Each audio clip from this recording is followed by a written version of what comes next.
오늘 말씀은 좋은 변화라는 말씀으로 하나님 말씀 증거하도록 하겠습니다. 성경에서는 성도의 변화를 요구합니다. 성도의 변화라는 것은 그 사람이 바뀌었다라는 개념보다는 성경에서 말하는 변화는 사망의 자리, 죄악의 자리, 악의 자리에서 예수 그리스도를 닮아나가는 모습, 말씀의 사람으로 변화되는 그 변화를 말합니다. 그래서 성경에서 말하는 변화는 분명히 좋은 변화를 우리에게 요구하고 있다라는 것입니다. 그래서 우리는 이 성경에서 말하는 좋은 변화를 위해서 반드시 가져야 되는 것이 있는데, 말 그대로 이 세상의 변화는요, 젊음에서 늙음으로 변화, 혹은 상황이 좋아짐에서 나빠짐, 혹은 또 나쁜 상황에서 좋아짐, 그런 상황적 변화, 생각의 변화, 형태의 변화를 말하고 있다면, 성경에서 말하는 것은 뭐냐면 예수 그리스도께서 내 안에 계심을 통해, 예수 그리스도와 연합됨을 통해, 그러니까 우리가 지난주에 사도 바울이 디모데한테 유언을 남기잖아요. 유언의 내용이 바로 뭡니까? 가치관의 변화라는 거예요. 유언이라는 것은 그 사람의 일생의 가치관을 그 다음 세대에게 남기는 것이거든요.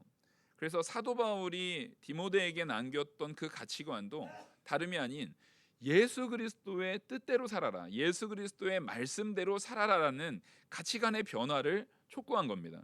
그래서 우리의 좋은 변화라는 것은 예수 그리스도로 형성되는 가치관의 참된 변화 없이는 좋은 변화는 있을 수 없다가 기독교적인 변화입니다.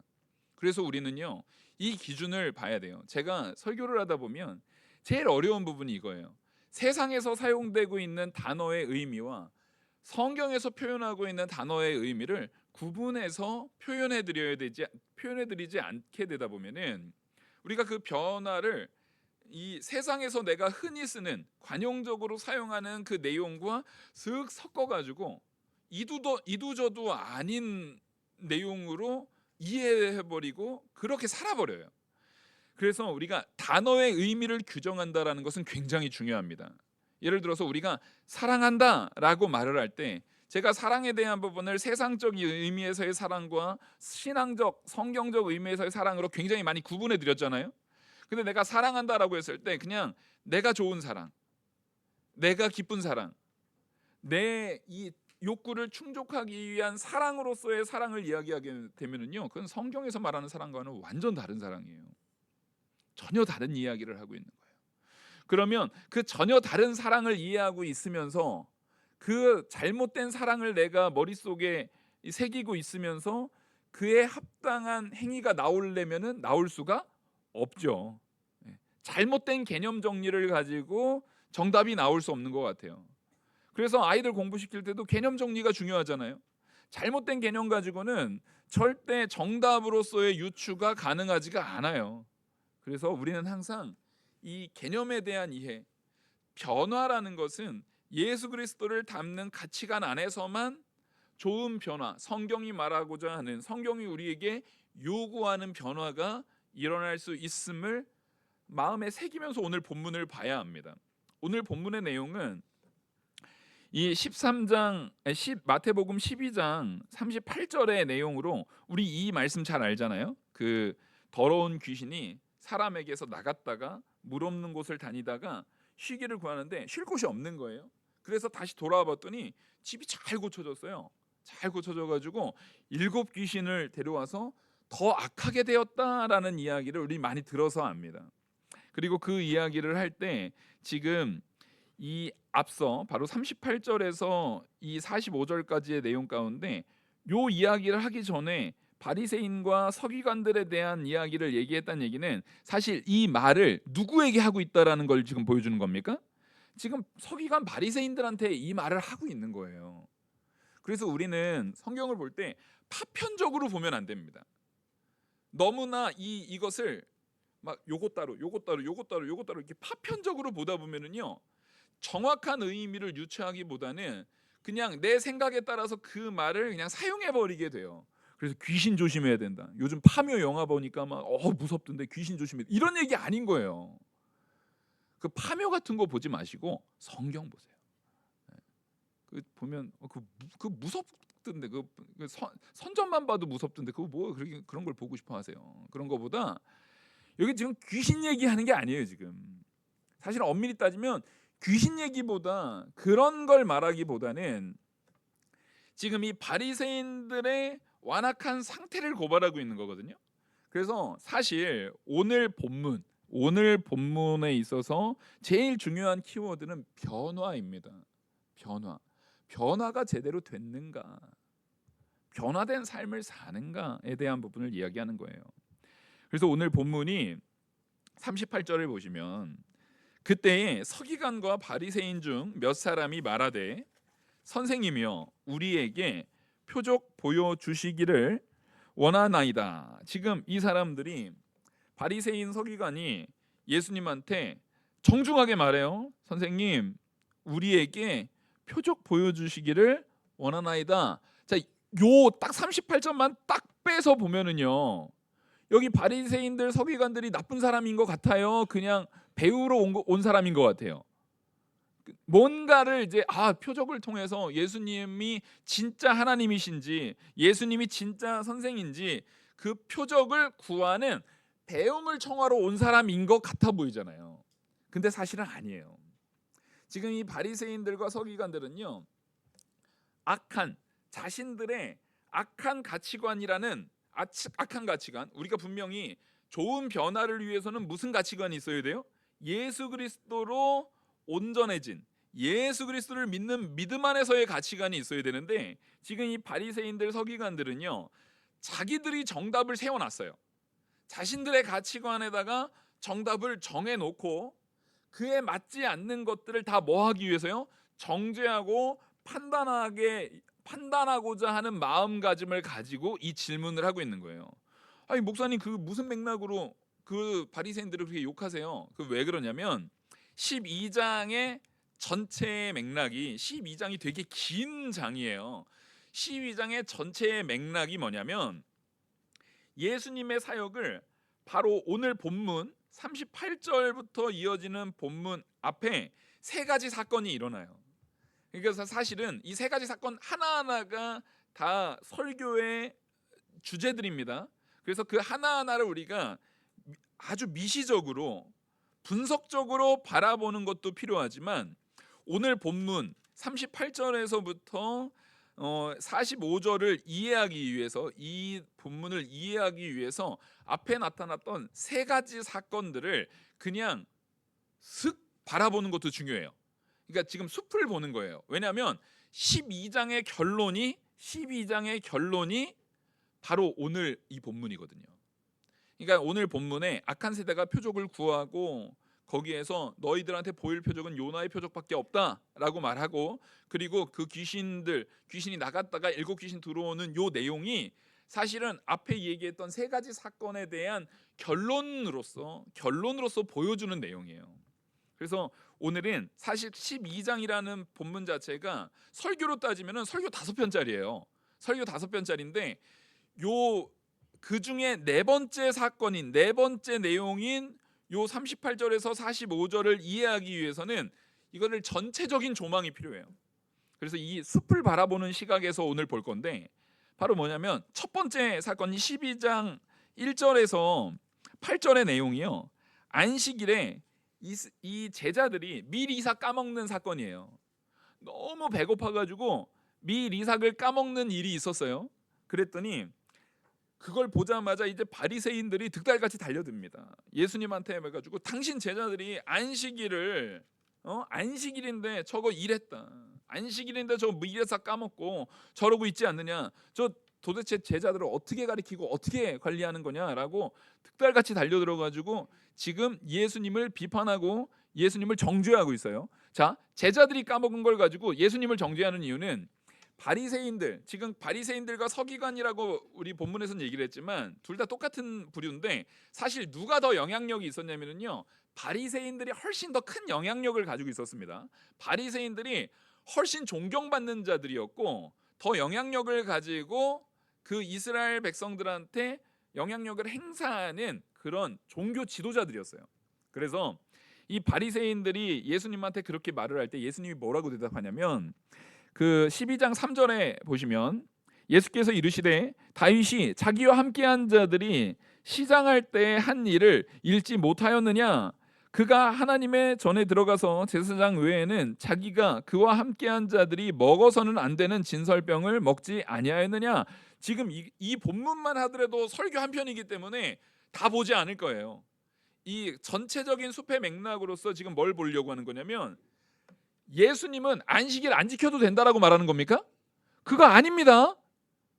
그렇게 이해하시면 큰일 나는 거예요. 예수님은 안식일을 굉장히 귀하게 여겼어요, 안 여겼어요? 굉장히 귀하게 여겼습니다. 안식일 날 유대인의 전통상 안식일 날 뭐 사고 팔지 말아야 되고 일하지 말아야 되고 하지 않는 부분에 있어서 옳다라는 것도 예수님도 인식하고 있어요, 안 하고 있어요? 인식하고 있어요. 인식하고 있고 그럼에도 불구하고 지금 이 다윗이 도망 다닐 때 사울 왕을 피해서 도망 다닐 때 있었던 사건을 예를 들면서 이들이 분명히 누구와요? 예수님 이 절대로 먹을 수 없는 거, 제사장들 외에는 먹어서는 안 되는 그 진설병에 대한 부분을 줬단 말이에요. 왜냐하면 이 다윗과 그 함께한 자들이요 정말 굶어 죽게 생긴 거예요. 너무 힘든 상황이었어요. 지금 당시에 예수님하고 같이 사역하는 이 제자들이요 먹을 거 쌓아놓으면서 지나가다가 목사님 핫도그 하나 먹고 가시죠 하면서 카드 결제해가지고 먹고 그러면서 다닌 게 아니에요. 하루에 한 끼 먹으면 다행이에요. 쫄쫄 굶고 다니면서 정말 예수님의 사역, 예수님이 또 얼마나 강행군을 하시는지 예수님은 새벽 예배 항상 하시거든요. 새벽 예배부터 새벽 기도부터 시작해가지고 그 모든 일정을 다 해요. 그러니까 우리가 제자들이 보면 예수님이 산에 올라가가지고 새벽에 기도할 때마다 따라가는 수제자들 베드로, 야고보, 요한 다 졸아요, 안 졸아요? 다 졸아요. 조는 모습 자주 보여요. 여러분 근데 그거 엄청난 강행군의 사역을 하고 나서 졸고 있었던 거예요. 졸더라도 와서 졸아야 돼요. 새벽에 자꾸 졸려가지고 뭐 졸더라도 와서 조세요. 와서. 이게 뭐냐면 엄청난 사역의 강행군 속에서 이 제자들이 너무 배고픈 상황이었던 거예요. 그래서 그거를 이 다윗의 사건과 연결시켜서 예수님이 지금 설명하고 있는 거예요. 그들이 너무 배고팠다 지금. 너무 배고파서 할 때 하나님께서 다윗을 책망하지 않고 죽이지 않고, 사실은 이 구약의 율법 상황으로 보면은요 다윗 지금 여기 들어가서 진설면 먹으면 어떻게 돼야 돼요? 죽여야 돼요. 죽었어야 돼요. 지금 하나님이 죽였어야 돼요. 근데 하나님이 그걸 용납하신 사건이에요, 안 하신 사건이에요? 용납하신 사건이에요. 지금 이게 일반적인 사건이 아니고요 굉장히 이례적인 사건이고, 또 하나 이거는 누구만이 이 일에 있어서 누가 허락하시고 용서하실 수 있는 사건이에요? 하나님의 역사가 있어야만 가능한 사건이에요. 근데 지금 예수님이 뭐라고 하냐면 8절을 보십시오. 인자는 안식일의 주인이라 하시니라. 지금 이 제자들이 누구랑 다니고 있는 거예요? 예수님하고 다니고 있잖아요. 예수님하고 다니고 있잖아요. 예수님이 바로 안식일의 누구예요? 주인이십니다. 그래서 지금 이 다윗을 용서하신 하나님, 다윗에게 용납해 주신 하나님과 같이 지금 다윗에게 용납해 주신 하나님의 근거가 뭐였냐면, 지금 그 뒤에 제사장 외에 이 뒤에 보시면 6절, 내가 너희에게 이르노니 성전보다 더 큰 이가 여기 있느니라. 지금 예수님 스스로를 누구로 얘기하는 거예요? 성전보다 더 크니. 예수님이 하나님이심을 말하는 거예요. 성전에서 행해지는 일들보다 그 성전보다 더 큰 예수님이 하시는 일에 대해서 바리새인 너희들이 맞다 틀리다 왈가왈부할 수 없다라는 걸 말하고 있는 거예요. 그러면서 7절에 나는 자비를 원하고 제사를 원하지 아니하노라 하신 뜻을 너희가 알았더라면 무죄한 자를 정죄하지 아니하였으리라. 하나님은 구약에서도 지금 요 본문이 호세아에서 하나님께서 말씀하신 거거든요. 호세아 6장에서 말씀하신 내용이에요. 나는 뭘 원해요? 자비를 원하지. 이 자비를 원한다라는 이 자비의 이 근본적인 의미가 뭐냐면요, 사랑 얘기하는 거예요. 네가 정말 사랑하는 사람이면 용납하지 않겠느냐. 정말 사랑하는 사람이면은 네가 그 사람을 긍휼히 여기지 않겠느냐. 자, 이스라엘 백성들이 안식일 요거보다 이스라엘 백성 전체가 안식일 범하는 거는 뭐 둘째치고 훨씬 더 많은 죄를 지었어요, 안 지었어요?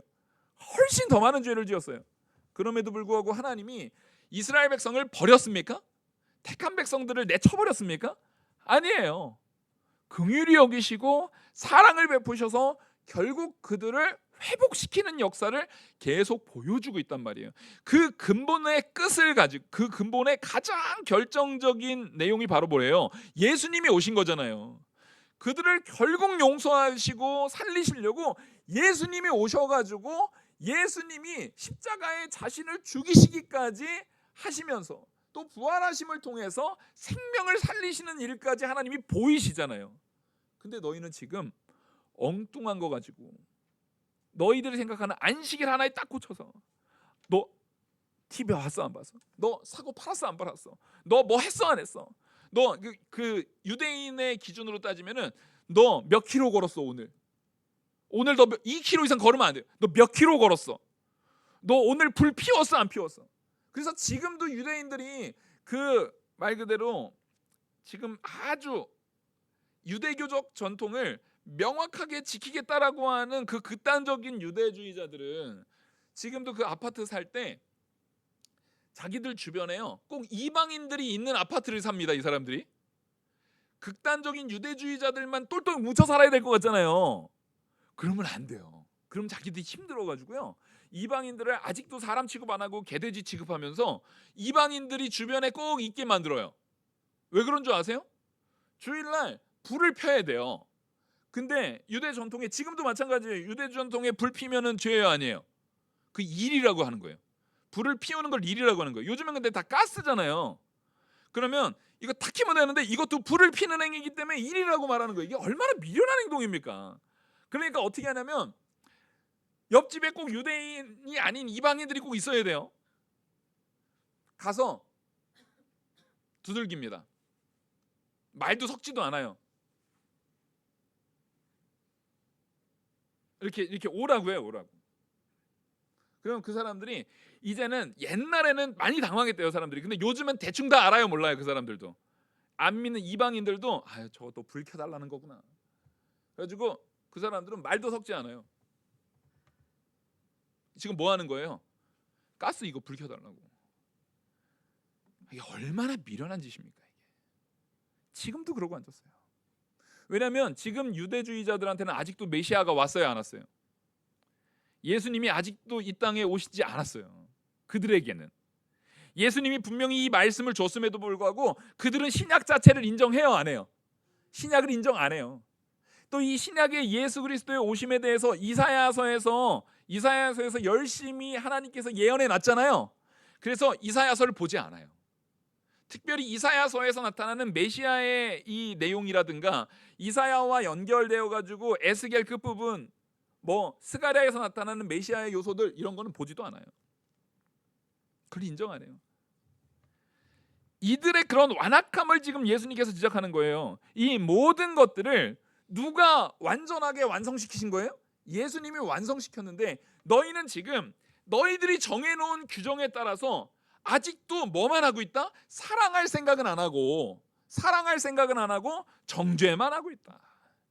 지금 그 맥락인 거예요. 이게 첫 번째 사건이에요. 두 번째 사건도 비슷합니다. 안식일에 예수님께서 또 손 마른 자를 고쳐요. 안식일에 손 마른 자가 어떤 병인지는 모르겠지만 이 사람이 있는데 이 일부러 이 회당에 있었던 바리새인들과 서기관들이 예수님을 시험하려고 말합니다. 여기 지금 너희 중에 어떤 사람이 여기 안식일에 병 고치는 것이 옳습니까? 일부러 손 마른 자 있는 자리에서 예수님이 그동안 계속 병 들린 자들, 어려운 자들 고쳤어요, 안 고쳤어요? 고쳤단 말이에요. 그러니까 예수님한테 안식일에 병 고치는 게 옳습니까? 여기 앞에 있는 사람이 있어요. 예수님이 지금 고칠 거 뻔히 알고, 뻔히 알고 예수님은 사랑을 실천하기 위해서 그들을 고쳤거든요. 그리고 그 표적, 지금 병든 자, 귀신 들린 자라든가 병든 자를 고치는 것 자체가 예수님이 누구이심을 드러내는 표적이에요. 예수님이 하나님이다. 예수님이 하나님이다라는 것을 드러내는 표적이니까 그 맥락상 예수님이 또 그걸 할 줄 알고 이 사람들이 예수님을 뭐 하려고요? 걸려 넘어지게 하려고. 예수님을 넘어지게 할 목적으로 이거 병 고치는 거 옳습니까? 라고 묻는 거예요. 그러니까 예수님께서 그들에게 말하되 이러는 거예요. 11절에 너희 중에 어떤 사람이 양 한 마리 있어서 안식일에 구덩이에 빠졌으면 끌어내지 않겠느냐? 지금 이게 예수님이 뭘 얘기하는 거냐면 유대인 그 바리새인이나 서기관이나 이제 정통 유대인들이 유대주의자들이 정말 자기들의 원칙으로 따지면은 자기 양이 구덩이에 빠졌어요. 얘 놔두면 죽죠. 근데 안식일이면 구하면 돼야 안 돼요? 자기들의 원칙으로 따지면 구하면 안 되잖아요. 근데 당시에 바리새인이 됐든 서기관들이 됐든 유대주의자들의 어떠한 사람들이 됐든 자기 양 빠지면 구했을까요? 안 구했을까요? 네, 구했죠. 내 재산이잖아요. 이 사람들은 돈에 대해서는요 아주 욕심이 많았어요. 그래서 양은 구해요. 근데 안식일 날 누가 죽어가고 있어요. 거기에는 관심이 있어요, 없어요? 관심 없었어요. 그 대표적인 예가 우리 선한 사마리아 비유에서 나오는 그 유대주의의 그 유대인들, 그 제사장도 같고 아마 유대인으로 이제 레위인으로 이제 생각이 되는 사람도 지나갔는데 다 모르는 채 하고 가버리죠. 왜냐하면 그게 제의적으로 제사장 같은 경우는 만약에 그 사람이 지금 거반 죽게 생겼잖아요. 거반 죽게 생긴 사람의 그것을 만약에 이 사람을 도와주려고 하다가 자기가 지금 분명히 요렇게 방치했다는 얘기는 이 사람을 미끼로 얘를 구하려고 하는 사람까지 도둑이 뭐 하려고요? 잡으려고 공격하려고 숨어 있을 가능성이 거의 99%거든요. 그러니까 사실 그 돕는 행위 자체가 굉장히 위험한 행위예요. 빨리 도망가야 돼요. 그리고 또 하나는 뭐냐면 그렇게 된 사람들을 돕다가 그 부정하게 그 사람이 만약 죽게 되면은 자기가 이제 피를 만지고 그런 거기 때문에 부정하게 된 거기 때문에 가서 제사 활동이라든가 이런 거 할 수 있어요, 없어요? 없어요. 예수님께서는 그거 못 하더라도 그런 거 할 수 있도록 정결 예식을 다 만들어 놨거든요. 우슬초에다가 해가지고 잿물에다가 해서 뿌리면 정결 예식을 통해서 할 수 있는 방법을 다 마련해 놓으셨어요.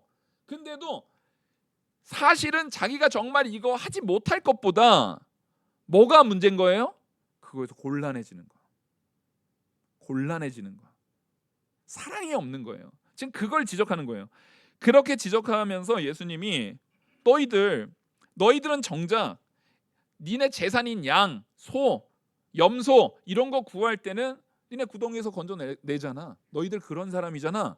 근데 12절 사람이 양보다 얼마나 더 귀하냐. 이게 지금 굉장한 논리로서 굉장히 이 바리새인들의 그 폐역함을 예수님께서 실질적인 논리로서 확 공격하고 있는 거예요. 정작 네 내면을 봐. 너는 사실 네 재산보다 저 사람들을 귀하게 여기지 않고 있어 라고 말하는 거예요. 여러분 근데 우리 이거 돌이켜 보셔야 돼요. 우리는요 내게 있는 유익보다 다른 사람을 더 인격적으로 사람을 존귀하게 여깁니까? 이거요 하나님께서 모든 인류에게 정말 뼈아픈 한마디를 남기시는 거예요. 네가 정말 돈보다 사람을 귀중하게 여기느냐? 네가 정말 돈보다 사람을 귀중하게 여기느냐? 이걸 묻는 거예요. 요즘에 이 무슨 영화나 드라마나 이 매체 같은 걸 보면 사람과 돈을 딱 놔두고 사람을 시험하는 그런 장면들이 요즘은 유난히 지나치게 많이 나오는 것 같아요. 근데 사람들이 보통 액수가 작을 때는 무슨 소리야 사람을 살려야지 그러다가 우리 많이 나오죠. 액수가 갑자기 10억, 100억 막 이렇게 올라가 보이면 눈빛이 어떻게 돼요? 눈빛이 바뀌어 버려요. 그러면서 사람을 포기해요. 막 자기 아내를 포기하고 자기 남편을 포기하고 자기 가족을 포기하고 돈을 선택하는 일들이 방송에서 많이 그려져요. 근데 그게 정말 뭘 반영하고 있는지를 보셔야 돼요. 요즘 시대상의 사람들의 마음가짐을 반영하고 있는 거예요. 근데 따지고 보니까 그게 요즘만의 시대상이 아니라 사람의 마음가짐이 이 시대도 그랬어요. 요즘만 더 심하게 악한 게 아니에요, 여러분. 이 시대도 마찬가지였고 인류가 항상 그랬어요. 그때마다 예수님께서 이때도 그걸 지적했고 그럼 오늘날에도 그걸 지적하고 계시는 거예요. 너 정말 사람이 너의 재산보다 소중하냐? 생명이 네가 누리는 돈보다 소중하냐? 여러분 이거 정말 진지하게 물어보셔야 돼요. 이거 정말 진지하게 물어보셔야 돼요. 이게 바로 뭐냐면 우리가 변화되는 변화의 초석이기 때문에 그래요. 우리가 정말 여전히 세상 가운데 머물러 있잖아요. 여전히 하나님의 예수 그리스도를 통한 참된 은혜의 믿음의 가치관으로 변화되지 않고요. 여전히 세상적 가치관에 놓여져 있으면은요. 우리가 좋은 변화를 이루어내지 않으면은요. 우리 사람보다 돈을 존귀하게 여겨요. 그걸 성경은 이렇게 말합니다. 만몬을 섬기지 마라라고 말하는 거예요. 만몬이 무슨 신이에요? 재물신이에요. 재물신. 그래서 하나님께서는 네가 하나님과 만몬을 겸하여 섬길 수 없다라고 말하는 거예요, 여러분. 이때도 사람들이 만몬을 섬겼다고요. 농사 잘 되게 하려고요. 자기 자녀를 불에다가 태워버렸다고요. 내가 이익을 얻기 위해서 그런 짓을 했다고요. 요즘은 어떻습니까? 사람이 그렇게 변하지 않아요. 그래서 지금도 오늘날에도 명확하게 예수 그리스도로 변화되는 참된 진리의 가치관의 변화가 있어야 돼요, 여러분. 제가 목회자로서 사명을 가지고 이렇게 목 놓아서 계속 말씀을 전하는 이유도요. 이 변화가 계속적으로 우리 안에 외쳐져야 돼요. 그러지 않으면 이 세상은 반드시 심판에 처해지는 세상으로밖에 세워질 수가 없습니다. 그러니까 지금 예수님이 이 결론적으로 이게 얼마나 무거운 주제를 가지고 이 바리새인들을 지적하고 있는지를 보셔야 되는 거예요. 그래서 이렇게 말합니다. 선지자 이사야를 통해서 이렇게 말했어요. 바리새인들이 나가서 어떻게 예수를 죽일까? 이거 딱 하고 나니까 예수님이 그 말 딱 하고 나서 야 사람이 얼마나 더 중요하냐 얘기하고 나서 그 손 마른 자를 고칩니까 안 고칩니까? 싹 고쳐줍니다. 보란 듯이 고칩니다 예수님이. 그러니까 그걸 보고 이 바리새인들이 어떻게 해요? 14절 바리새인들이 나가서 어떻게 예수를 죽일까 논하거늘. 이 바리새인들의 마음속에는요 진짜 그 사람을 고치는 게 중요한 거예요? 그런 거 하나도 안 중요해요. 표적이 중요해요? 안 중요해요. 예수님 꼬투리 하나 잡아가지고 어떻게 죽여버리지 저거? 아 예수님 저거 확 죽여버려야 되는데 저 어떻게 죽여버리지 저거? 지금 그것만 고민하고 있어요. 그러니까 예수님이 17절에 이는 이사야의 말씀을 통해 가지고 이렇게 말해요. 선지자 이사야를 통하여 말씀하신 바 하면서 그 뒷부분은 넘어가고 20절에 말씀한 말이 중요해요. 오늘 본문의 이해를 위해서는 20절에 한 말씀이 중요하거든요. 같이 한번 읽겠습니다. 20절 시작. 상한 갈대를 꺾지 아니하며 꺼져가는 심지를 끄지 아니하기를 심판하여 이길 때까지 하리니. 하나님께서 이거 언제까지 한다는 얘기예요? 심판하여 이길 때까지. 그러니까 종말 때까지 하나님께서 완전한 이 악의 세력을 다 진멸할 때까지 하나님께서 상한 갈대 꺾어요 안 꺾어요? 꺾지 않아요. 우리 이 말씀 다 잘 알잖아요. 상한 갈대 꺾지 않는다. 꺼져가는 심지 끄지 않는다. 이거 얼마나 잘 알아요. 이게 정확하게 어떤 의미냐면요. 우리나라도 옛날에 집 지을 때 뭘로 짓습니까? 지푸라기. 예? 지푸라기에다가 흙 이겨가지고 집 짓잖아요. 근데 지푸라기 넣을 때 지푸라기를 꾸겨서 넣어요. 지푸라기를 요렇게 쫙 돼 있는 지푸라기를 넣어요. 지푸라기가 이렇게 온전한 지푸라기를 엮어가지고 넣습니다. 지푸라기를 꾸겨가지고 넣으면은 힘이 안 돼요.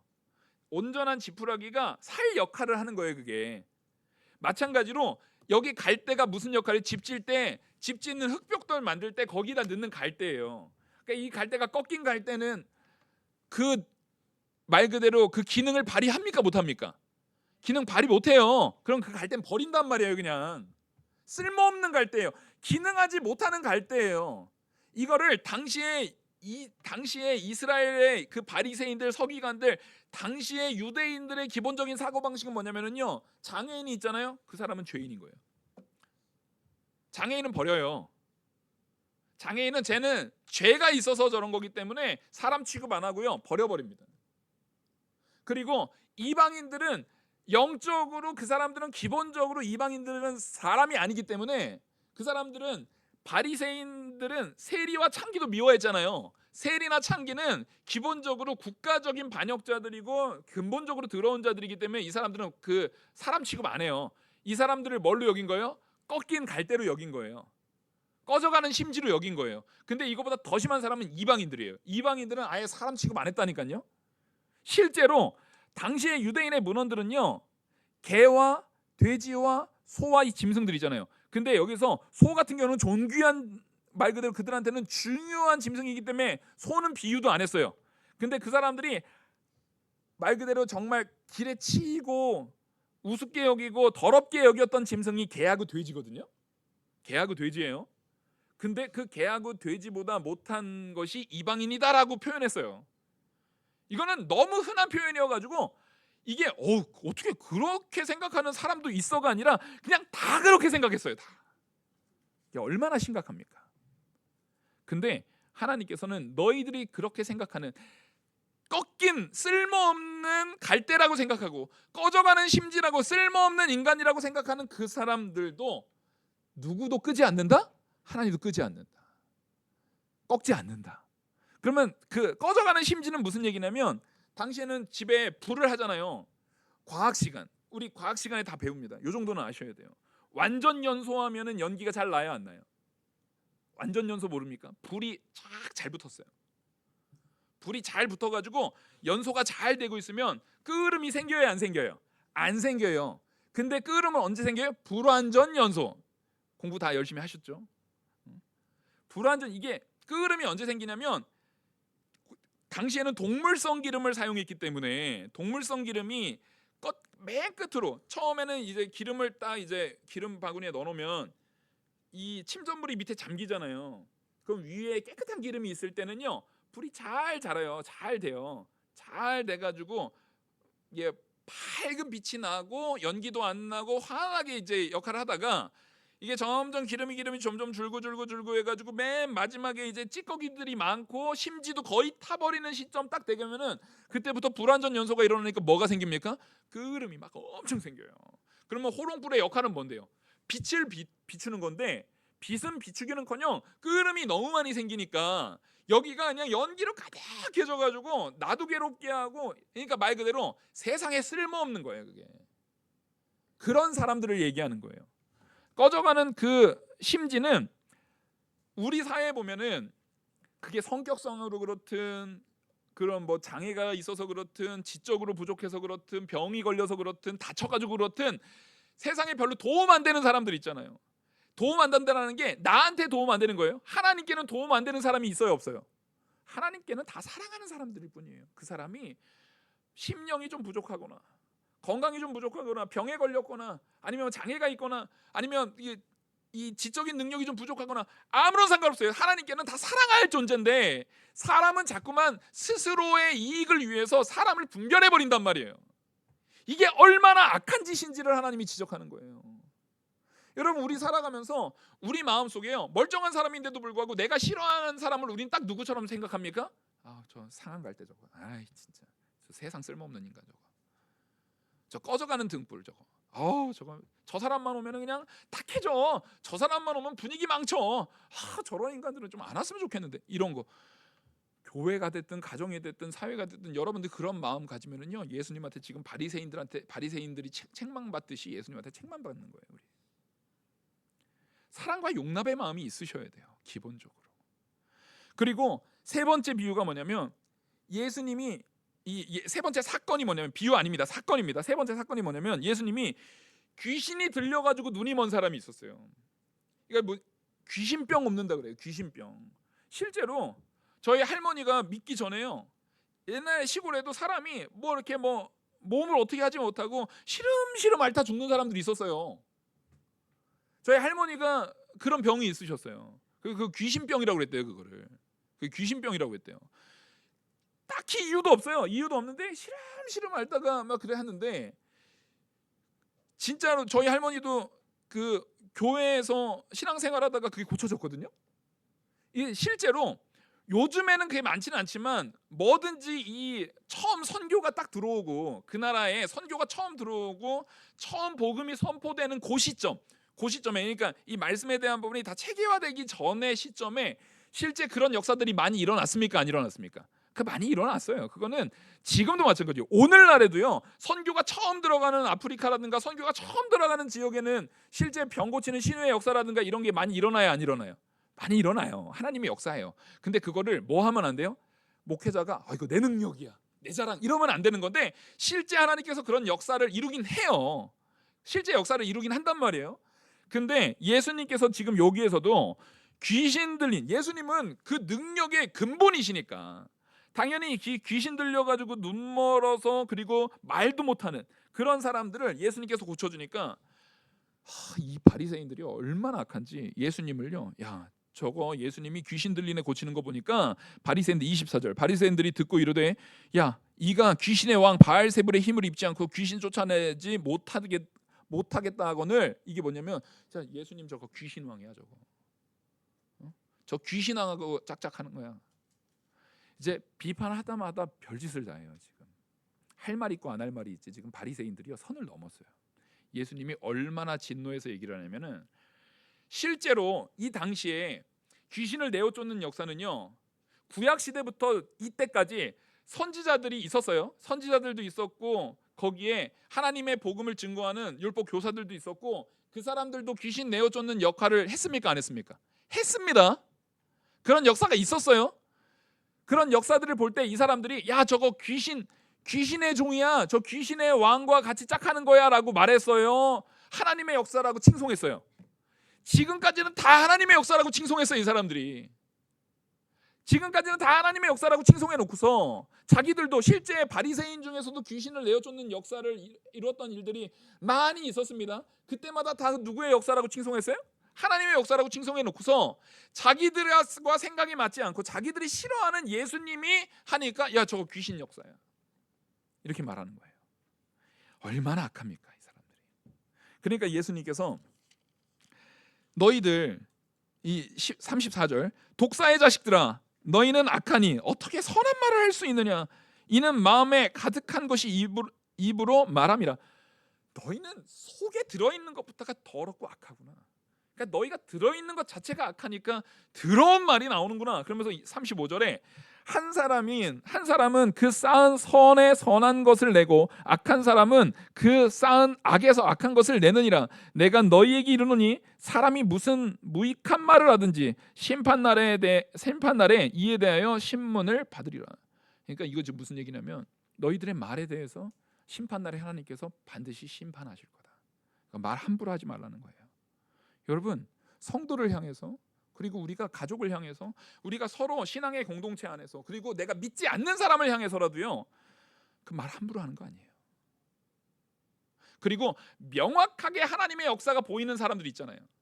명확하게 하나님의 일을 순종의 일을 섬김의 일을 하시는 분들이 있잖아요. 근데 이 말 그대로 바나바가 친송받으니까 아나니아 삽비라가 그 질투해가지고 했던 그런 마음가짐으로 어떤 사람이 잘 섬김을 통해서 칭송받을 때 옆에서 시기 질투로 참 지만 잘났나 이런 소리 하는 거 아니에요. 큰일 나요 여러분. 그런 시기 질투 하는 거 아니에요. 우리가 입이 있다고 해서 아무런 말이나 함부로 하시는 건 큰일 나는 거예요. 지금 예수님께서 그거를 강하게 지적해요. 지금 이 세 가지 사건을 제가 아주 간략하게 말씀드린 겁니다. 간략하게 말씀드려도 세 가지니까 벌써 12시예요. 네. 하지만 요 38절이 요 말의 맥락에서 우리가 봐야 돼요. 사실 38절은 이 세 가지의 결론 보니까 금방 끝나요. 보십시오. 이 사람들이 지금 그러니까 38절에 그때 서기관과 바리새인 중 몇 사람이 말하되 선생님이여 우리에게 표적을 보여주시기를 원하나이다. 이 말이 배우기 위한 게 아닌 게 분명해요, 안 해요? 배우기 위한 게 아니에요. 이거 지금 뭐 한 겁니까? 예수님 죽이려고요. 어떻게 하면 예수님 정죄하려고 하나 꼬투리 잡으려고 했다라는 것이 앞에 이 사건의 맥락을 이해하지 못하고 38절만 딱 보면 이거 몰라요. 그래서 지금 이것이 이 모든 것의 결론이란 얘기예요. 그리고 여기서 말하는 것처럼 예수님께서 대답하여 이르시되 악하고 음란한 세대가 표적을 구하나 선지자 요나의 표적밖에는 보일 표적이 없느니라. 지금 바리새인들을 향해서 지칭해서 정확하게 말하는 겁니다. 너희들은 악하고 음란한 세대예요. 지금 마음으로는 더럽고 악함이 가득하면서 아주 교활하게 겉으로는 되게 경건한 척, 거룩한 척하고 있는 이 외식하는 자들을 향해서 예수님이 내가 그런데 그런 사람들한테 표적 안 보이면 그만이잖아요. 근데 여기서 놀라운 은혜가 뭐냐면 근데 그들에게도 그 음란한 세대에게도 예수님은 무슨 표적을 보여줘요? 요나의 표적. 예수 그리스도의 십자가의 보혈은요 이들을 향해서도 예수님의 은혜와 사랑이 비춰지고 있어요. 하나님께서 우리에게 원수까지 사랑하라는 말의 의미가 여기 있어요. 여러분. 요나의 표적이 뭡니까? 예수 그리스도께서 십자가에 못 박혀 죽으시고 땅에 묻혀서 요나가 물고기 뱃속에서 3일 있었던 것처럼 예수님께서 땅에 묻히셔서 3일 만에 부활하심을 말하는 거잖아요. 지금 너희들이 이 표적을 가지고 너희들의 그 완악함, 지금 앞에서 세 가지 사건을 통해서 여전히 예수님을 어떻게든 죽이려고 하는 그 사건 속에 있다 할지라도 내가 너희들의 그 술수에 넘어가는 것처럼 내가 죽을 거지만 다시 3일 만에 부활할 때 너희 제발 돌이켜라 말하는 거예요. 예수님의 사랑을 발견하시기 바랍니다. 이 말씀에서 예수님의 사랑을 발견하셔야 돼요. 여러분, 그러니까 그 사랑 가지고 우리도 당연히 뭐 해야 되는 거예요? 사랑하셔야 돼요. 좋은 변화를 야기시키셔야 되는 거예요. 내 안에서 정말 섬김에 사랑에 정말 화목하게 하는 그 사랑을 분명히 드러내셔야 되는 거예요. 그 예수님이 계시면 그 변화가 우리 안에 나타날 수 있는 거예요. 그래서 예를 드는 게 니느웨 사람들하고 그 남방 여인 그 스바 여인이거든요. 스바 여왕 이 두 사건을 보는 거예요. 두 사건을 보이시면서 뭐라고 말하냐면 야 니느웨 사람들도 요나가 말씀 전할 때 그 요나 말 듣고 니느웨 사람들 회개했습니까? 안 했습니까? 회개했죠. 근데 요나 말을 듣고도 회개했는데 예수님이 말하는 거예요. 지금 이 요나보다 더 큰 이가 여기 있다. 지금 누구예요? 예수님. 요나보다 더 큰 예수님이 너희들한테 말하는데 너희 왜 회개 안 하냐. 그리고 지금 스바 여왕도 지금 여기 남방 여왕이라는 게 스바 여왕이잖아요. 스바 여왕도 에티오피아의 여왕이라고 생각돼요. 스바가 에티오피아의 옛 표현이라고 보여집니다. 그 스바 여왕도 누구 말 들으러 왔어요? 솔로몬 말 들으러 왔잖아요. 솔로몬 말 듣고도 이 스바 여왕이 변화돼가지고 회개하고 변화되었는데 너희는 솔로몬보다 더 큰 이신 예수님이 지금 직접 너희들한테 귀신을 내어 쫓고 정말 귀신병 들린 자들을 고치고 거기에서 이 손 마른 자를 고치고 정말 그 모든 역사 죽은 자를 살리는 역사까지 다 보여줌에도 불구하고 왜 예수님을 통해서 너희가 변화되지 못하느냐 그걸 지적하는 거예요. 그래서 우리에게 지금 말하는 것이 뭐냐면 예수님이 나와 함께 있다면 마땅히 변화되어야 되는 겁니다. 근데 변화 안 된다는 얘기는 그 안에 누가 없다는 얘기예요? 예수님이 없다는 얘기예요. 그 맥락에서 더러운 귀신 비유를 얘기하신 거예요. 아시겠죠? 변화되지 않는다는 얘기는 그 안에 누가 없다는 얘기예요? 예수님이 없다는 얘기예요. 그러니까 이 비유는 정확하게 누구를 지적해서 얘기하는 거냐면 바리새인들을 향해서 말하는 거예요. 바리새인들을 향해서 뭐라고 말하는 거냐면 이거를 여러분들이 이해하기 편하게 제가 해석을 해드릴게요. 귀신이 사람에게 있어요. 원래 바리새인, 이스라엘의 바리새인과 유대주의자들 안에 누가 있었어요? 귀신이 있었어요. 근데 예수님이 이 땅에 오심을 통해서 예수님의 공생의 사역을 딱 시작함을 통해서 이스라엘의 귀신의 역사를 누가 물리치셨습니까? 예수님이 물리칩니다. 그러니까 더 이상 귀신들이 그 자리에 있을 수가 없어요. 왜냐하면 여기서 물 없는 곳을 찾는다고 말하는 게 물 없는 곳이라는 것이 무슨 의미냐면 하나님의 은혜가 없는 곳을 찾아다닌다는 거예요. 예수님이 지금 이스라엘 안에서 공생애를 사역을 감당하고 계시니까 거기는 지금 누구의 은혜로 가득해요? 하나님의 은혜로 가득해요. 그러니까 이 귀신들이 도저히 하나님의 은혜가 가득한 곳에 있을 수 없어서 물 없는 곳, 하나님의 은혜가 없는 이방으로 나가요. 이방으로 나갔는데 이방으로 나가봤더니 예수님의 역사가요 이스라엘에만 국한됐던 거예요? 아니잖아요. 예수님이 사마리아에도 가시고요. 예수님의 그 복음의 역사가 이방까지도 지금 이미 역사가 이루어지고 있으니까 거기 가서도 이 귀신이 쉴 곳이 없는 거예요. 갔더니 쉬기를 구하나 쉴 곳을 얻지 못해가지고 갈 곳이 없는 거예요. 이방까지 복음의 변화가 나타나고 있었기 때문에 쉴 곳이 없는 거예요. 그러니까 이 귀신들이 원래 있던 집으로 가자. 어차피 갈 데도 없는데 하고 쓱 다시 돌아와 봤더니 거기가 어떻게 됐어요? 분명히 우리가 예수님의 권능으로 쫓겨나서 그 집이 싹 고쳐졌는데, 그러면 고쳐진 집에는 당연히 누가 계셔야 돼요? 믿으시죠? 이거 이해되시죠? 당연한 거죠. 근데 이 당연한 걸 우리가 잘 못해요. 놀라운 역사예요, 그죠? 다시 거기엔 누가 계시는 게 당연한 거예요? 예수님이 계시는 게 당연한 거예요. 근데 봤더니 비어 있어요. 그러니까 이 귀신들이요, 여기서 7귀신이라는 것은 한 명이 7명 데려왔다, 7귀신 데려왔다는 얘기 아니라 7이 무슨 수예요? 완전수, 많다. 온갖 더러운 것으로 가득 채웠다는 얘기예요. 비어 있으니까 거기가 예수님으로 가득 차야 이것들이 감히 엄습하지 못하는데, 거기 비어 있으니까 온갖 더러운 것들로 거기를 가득 채워버렸다는 얘기예요. 이게 지금 이스라엘의 상태고 바리새인들의 상태입니다. 그래서 이 바리새인들의 상태는요, 점점 회개의 역사가 있습니까? 없어요. 점점 악해져서 나중에는 누구를 죽이는 것도 전혀 죄책감이 없어요. 예수님을 십자가에 죽이고도요, 죄책감이 전혀 없는 죄악의 자리까지 바리새인들이 가버려요. 여러분, 우리는요, 좋은 변화가 없으면은, 예수님의 믿음의 가치관으로 내가 온전히 채워진 좋은 변화가 내게 없잖아요. 그러면 더 악한 게 내 안을 차지합니다. 우리가 처음 교회 와가지고 신앙생활하면서 일단 눈에 보이는 단편적인 것만 생각하잖아요. 처음 교회 오면 내가 담배도 끊고 주일 성수도 지키고 내가 이런 거 해요. 근데 그런 거 딱 지키고 나는 말이야 교회 다니면서 내가 담배도 끊고 술도 끊고 주일 성수도 내가 잘 지키고 주일날도 내가 잘 나오고 뭐 이런 거 내가 다 했어 하면서 그 자랑이 생기면서 그 마음에 갑자기 뭐가 생겨요? 교만이 생겨요. 그리고 판단하고 남을 정죄하고 시기하고 질투하고 싸우고 다투고 이런 악이 그대로 남아있어요. 사실은 그게 빠진 자리에 누굴 채웠어야 돼요? 예수님으로 채웠어야 돼요. 예수님의 사랑으로 채우고 은혜로 채우고 말씀으로 채우고 섬김으로 채우고 이런 것들로 채웠어야 되는데, 그게 채워지지 않으니까 온갖 더러운 것들로 가득 채워지면서 분명히 신앙생활을 오래 했는데 점점 더 사람들한테 완악한 모습으로 드러내는 모습이 우리에게 있다면 그거 돌이켜야 된다는 얘기예요. 그거 반드시 뽑아내야 된다는 얘기예요. 여러분, 이 말씀은요, 마태복음 전체에서도 가장 무거운 말씀 중에 하나입니다.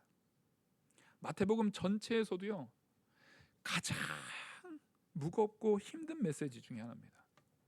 근데 이걸 왜 전하느냐? 지난주에 우리가 다윗을, 이 사도 바울을 통한 가치관의 그 계승이 이루어져야 된다고 했잖아요. 그러면 그 가치관의 계승이 이루어지려면 누구부터 그 가치관으로 온전히 서야 돼요? 내가요. 내가 섬김으로 사랑으로 그 가치관으로 충만하게 채워져서 내 안에 악한 것이 능히 틈타지 못하도록 예수로 채우지 못하고서 감히 자녀들한테 뭘 남겨요? 우리가 뭘 유산으로 남겨요? 뭘 우리가 그들에게 모범이 될 수가 있겠습니까?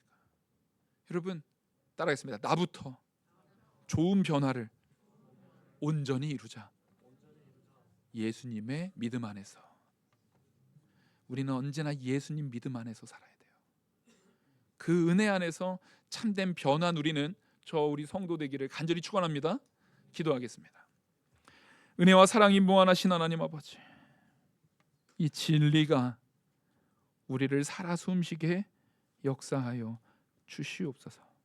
이 모든 말씀 살아계시는 우리 주 예수 그리스도의 이름으로 기도 올리옵나이다. 아멘.